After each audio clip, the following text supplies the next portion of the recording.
Please subscribe for more updates. Bell button pై click చేయండి.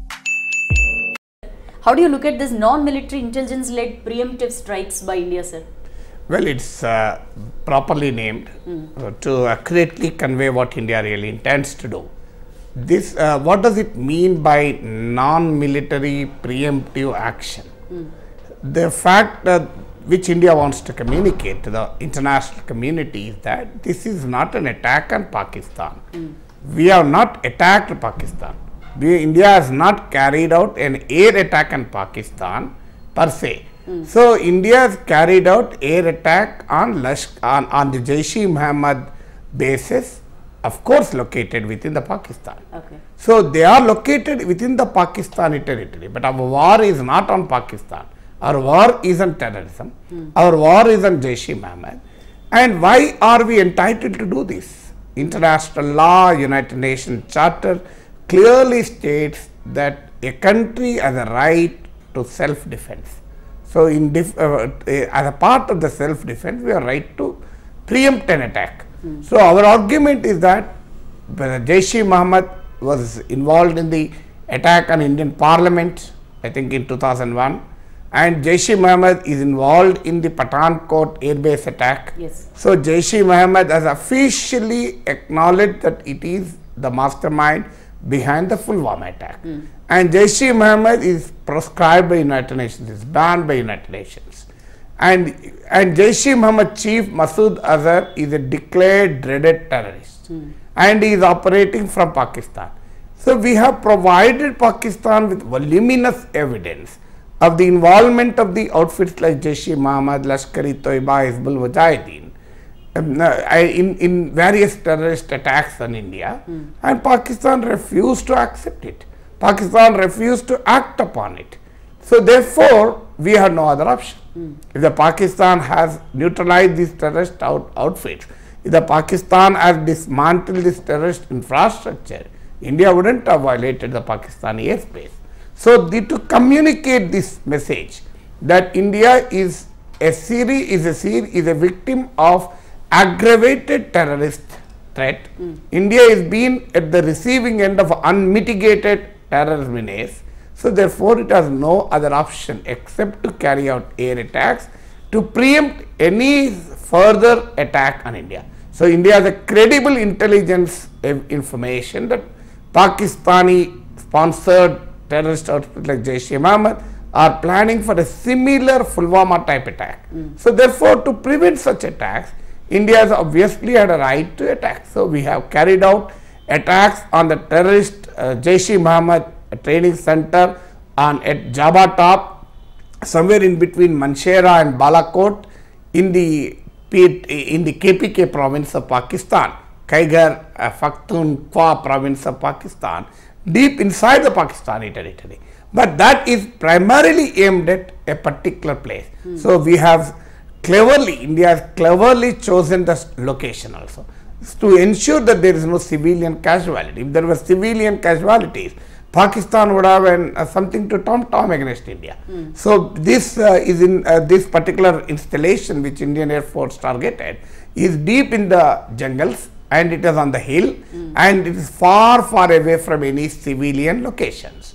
And there is no military of Pakistan there. So, we have not attacked Pakistani military. So, if we have attacked Pakistani military, there would have been an escalation of tensions and that would have perhaps led to a full-scale war with Pakistan. So, we have cleverly chosen and India has acted in self-defense, India has acted in precision, India has acted in accordance with the international law and United Nations mandate. And how to deal with this, sir? Because Pakistan is telling nothing happened. It is all the result of, it is all face-saving operation done by India. Nothing to, India is exactly in what Imran Khan said, fictitious claims by India. How to look at this? Well, if Indian claims are fictitious, Pakistan can well keep quiet. Nothing happened. No? When nothing happened, where is the question of retaliation? That is the catch-22 situation in Pakistan is in today. If the Pakistan acknowledges that Indian Air Force has penetrated deep inside the Pakistani territory, it's an undermining of its own strength. So the questions will certainly be asked on Pakistan, ruling establishment. What happened to the Pakistani air defense? What happened to the Pakistani Air Force? Why couldn't it prevent Indian Air Force planes from entering? If it failed to prevent, why did it not retaliate? When a hostile nation's warplanes enter right inside your territory, you are keeping quiet. So that questions will obviously be asked the Pakistani establishment. So therefore it is not acknowledging. So if it is not acknowledging, then fine. In fact, in 2016 surgical strikes, Pakistan claimed that such strikes did not even take place. Okay. At least now they are accepting. Now the statement is, in fact, much before Indian Ministry of External Affairs spokesperson briefed the media, Pakistani army spokesperson has already came out in public acknowledging that there has been an attack by the Indian Air Force.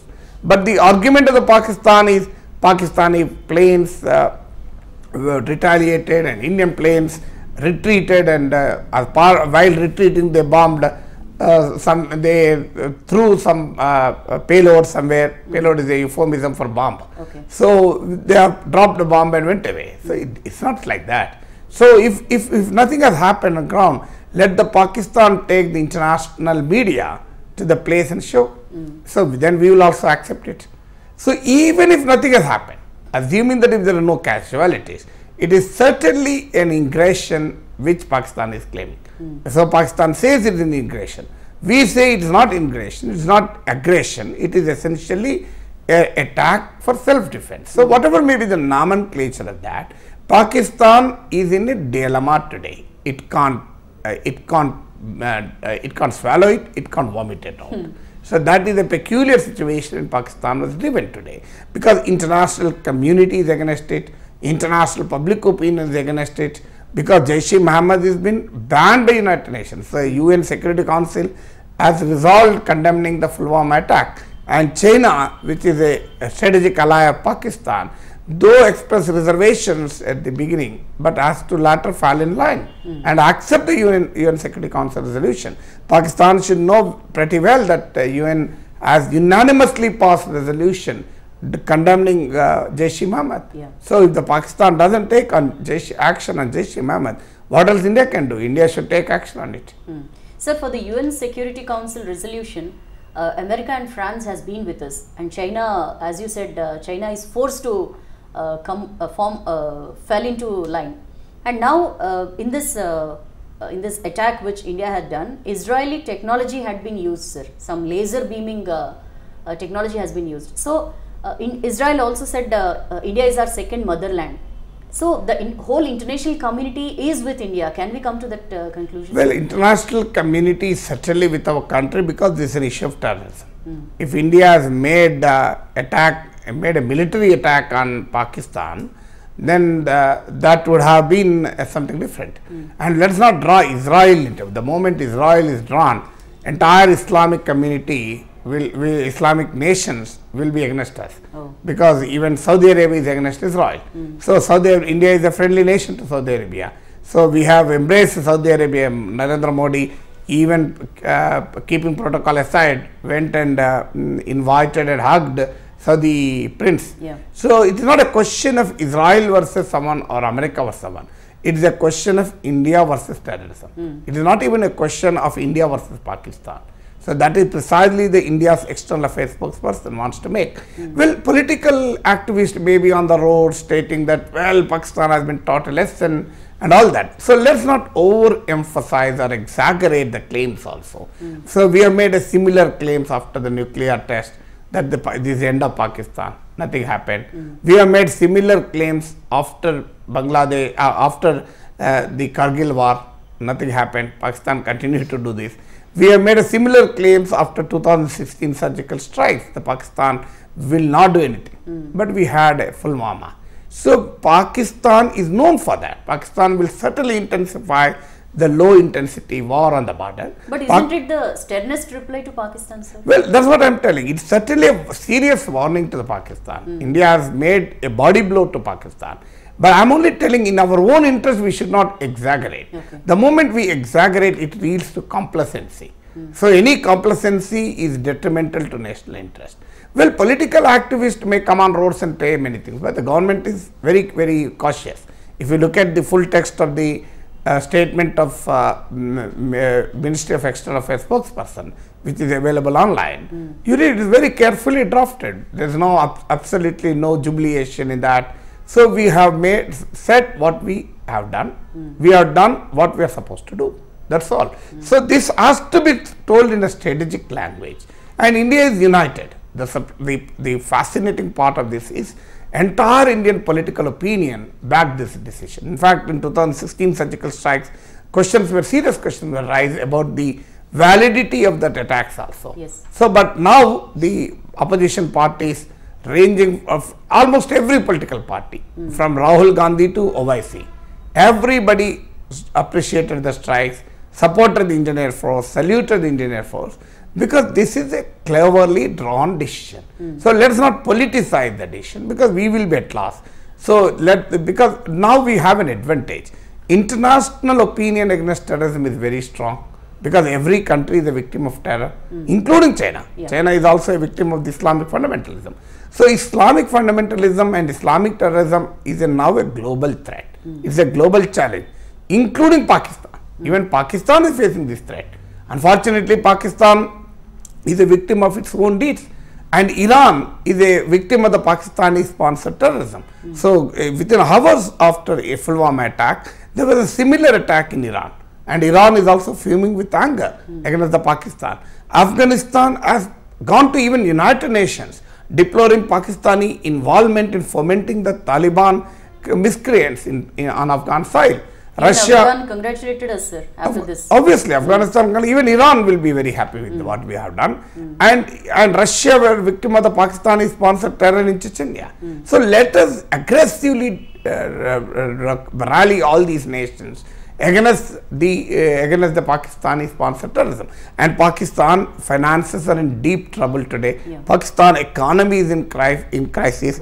The Financial Action Task Force has included Pakistan in the grey list, which means danger list. In fact, if the Pakistan is brought in the blacklist, no country will even dare to give it loans also. So it's in a serious debt trap. So it's high time that the Pakistan realizes the futility of sponsoring terrorism. So this strikes is a clear warning to Pakistan: mend your ways, otherwise you will have to pay the price for it.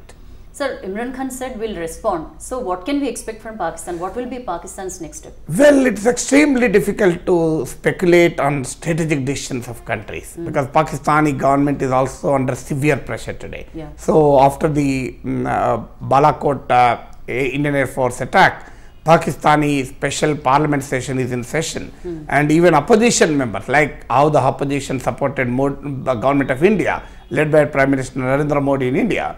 Well, of course, opposition in Pakistan also wanted the government of Pakistan to act tough. Yeah. So the Pakistani Muslim League, Nawaz Sharif, the opposition party which called Pakistani elections a disaster, a hoax. So they did not even accept that the elections were held properly. Yes. And it was Pakistani Muslim League, Nawaz Sharif, lamented that Imran Khan won through the military support by rigging the elections.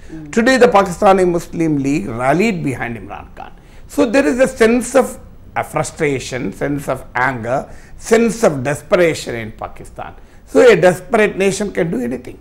So I am sure Indian strategic policy makers might have factored into the Pakistani possible retaliation also. They are not so they are certainly capable of doing that. So I'm sure Indian strategic policy think tank might have understood the gravity of the problem. So we are repeatedly telling that it's not an attack on Pakistan, it's an attack on terror basis. Yeah. So whether it is it may be incidental that the terror base on Pakistan. So if the terror base is on some other country, we'll have to do that. So the problem is, if we have attacked Pakistan, Pakistan has the right to respond. We have not attacked Pakistan, and not a single Pakistani civilian died, not a single Pakistani military personnel died. But my point is, Pakistan will continue to foment, continue to fuel low intensity warfare on the border. That has been Pakistan doing it. So in the last 4.5 years, 488 Indian soldiers died. 5,595 cross-border shelling incidents took place.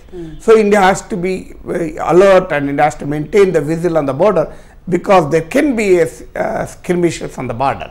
And secondly, Pakistani terrorist outfits have been recruiting people, frustrated youth from Kashmir. So the homegrown terror is also there. So government of India has to combine these acts of non-military preemptive strikes with a political dialogue to win the hearts of Kashmiris. As long as Kashmiris are with us, no force on the earth can do anything.